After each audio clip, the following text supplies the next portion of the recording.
साहित्यसङ्गीतकलाविहीनः साक्षात् पशुः पुच्छविषाणहीनः तृणं न खादन्नपि जीवमानः तद्भागधेयं paramam pashunaam.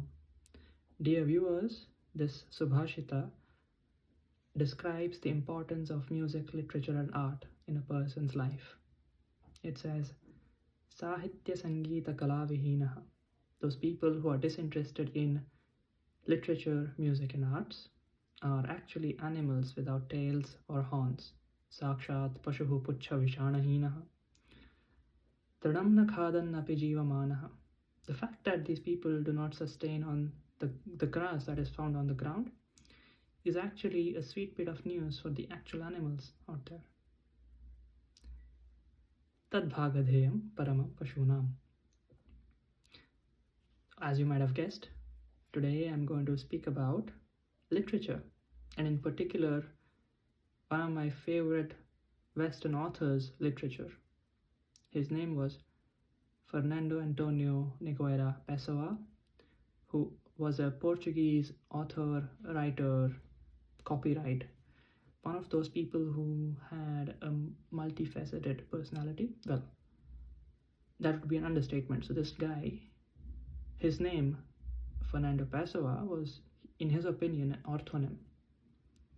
It is not his real name. He considered it to be an orthonym, just one of those, one of the characters that he played in this grand experiment of life.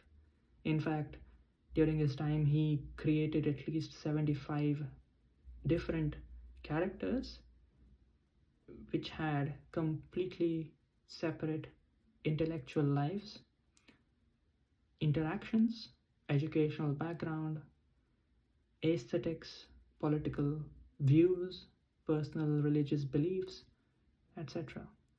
And all the books that he wrote were as though they wrote the characters that he wrote, the characters that he created.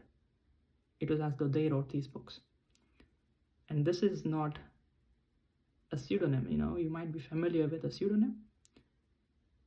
Popular authors like J.K. Rowling and Ashwin Sanghi, the Indian writer, they've all adopted pseudonyms at some point. When Ashwin Sanghi did it when he wrote the Rosabelle line, J.K. Rowling did it when she wrote the Harry Potter series initially. Of course, she later revealed her real identity. But pseudonyms are general. It's very common that authors do this in the field of literature. But what Fernando Pessoa did was take that to an entirely new level.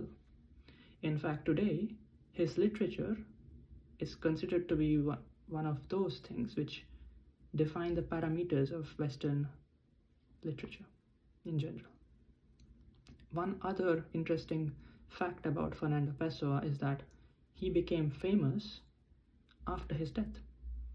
He was, of course, well known for his poetry and for his work in the field of literature, but he was not as big as he became after his death, because upon his death, people found a trunk full of pages, 85,000 odd pages that he wrote, and people found it in his room or somewhere, and it's a trunk full of pages, and each one of those became best-selling novels and best-selling books. I'm going to read today from one such book. It's called The Book of Disquiet.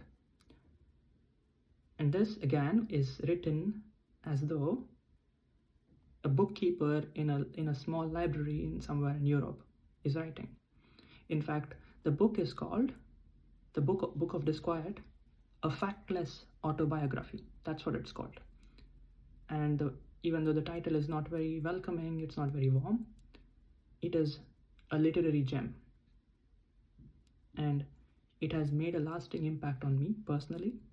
And I urge all of you to read this book, some of the pages in this book, like the one that I'm going to read now, which is on literature.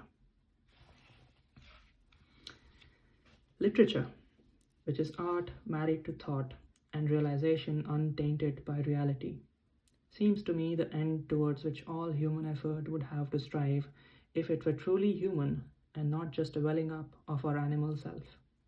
To express something is to conserve its virtue and take away its terror. Fields are greener in their description than in their actual greenness. Flowers, if described with phrases that define them in the air of the imagination, will have colors with a durability not found in cellular life. What moves life? What is said endures. There's nothing in life that's less real for having been well described. Small minded critics point out that such and such poem, with its protracted cadences, in the end says merely that it's a nice day. But to say it's a nice day is difficult, and the nice day itself passes on. So it's up to us to conserve the nice day in a wordy, florid memory, sprinkling new flowers and new stars over the fields and skies of the empty, fleeting outer world. Everything is what we are, and everything will be for those who come after us in the diversity of time. What we will have intensely imagined, what we, that is, by embodying our imagination, will have actually been. The grand, tarnished panorama of history amounts, as I see it, to a flow of interpretations, confused consensus of unreliable eyewitness accounts. The novelist is all of us, and we narrate whenever we see, because seeing is complex, like everything.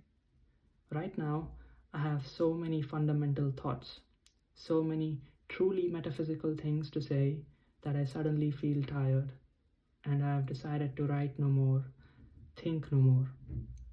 I let the fever of saying put me to sleep instead, and with closed eyes I'll stroke, as if petting a cat, all that I might have said. Read Fernando Pessoa. You will not regret it. Have a nice day.